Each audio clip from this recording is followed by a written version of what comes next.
25শে বৈশাখে উদিত রবি, অস্ত গেল 22শে শ্রাবণ।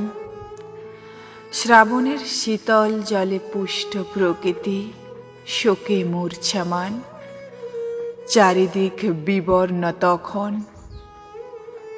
ঠিক তখন দুপুর 12টা 10। থমথমে আকাশ বাতাস, মধ্য গগনে থেকেও রবির মুখ ভার। রবির প্রস্থানে নেমে এলো অমানিসার ঘোর অন্ধকার। হায় হায়, এ কি হলো, এ কি হলো! এই বুঝি নিভে গেল সহস্র রবির আলো, যে আলোর আলোয় অজ্ঞান রূপী অন্ধকার দূর করে লক্ষ কোটি মানুষের হৃদয়ে জ্বেলেছ জ্ঞানের আলো। তোমার অক্ষর অমৃতের ধারা সমগ্র ভূভাগে 7 সমুদ্র, বাকি 1 ভাগ ভূমি। সেকাল একাল সাহিত্য জগতে রাজাধিরাজ মহা হিমালয় তুমি। শোকের পরে শোক জীবনে, সবই মিথ্যা আফসোস। তুমি বুঝেছিলে মৃত্যু তো মৃত্যু নয়, এ তো আসা যাওয়ার খেলা। পৃথিবীতে সীমিত সময়, কত কিছু দিতে হবে। তাই তো শোক ভুলে কলমে কাটতো তোমার বেলা। উজাড় করে সব কিছু দিয়ে চলে গেছো অমৃত লোকে আমাদের ছেড়ে।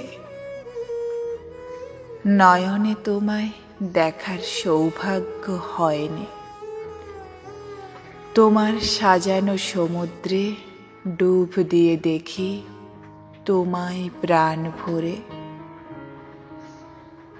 মাঝে মাঝে প্রশ্ন জাগে নিজের কাছে, রবীন্দ্র সমুদ্র অতল, কুল কিনারা নাই। তাই তো বলি প্রাণের ঠাকুর, তোমায় বোঝা 1 জন্মে আমার সাধ্য নাই। বিশ্ববোধে জাগ্রত মহাপ্রাণ, বিস্ময়কর প্রজ্ঞা, জ্ঞান গঙ্গার প্রবাহ থেমে গেল চিরতরে। চলে গিয়েও তোমার হলো না যাওয়া। হে কবিগুরু, জাগ্রত তুমি জগৎ জুড়ে। দুঃখের দিনে কিংবা বিচলিত ক্ষণে গীতাঞ্জলি গীতবিতানের পাতা ছুঁয়ে জুড়াই মন প্রাণ। তোমায় পূজিতে ঠাকুর, তোমার কবিতা গাই তোমারই গান।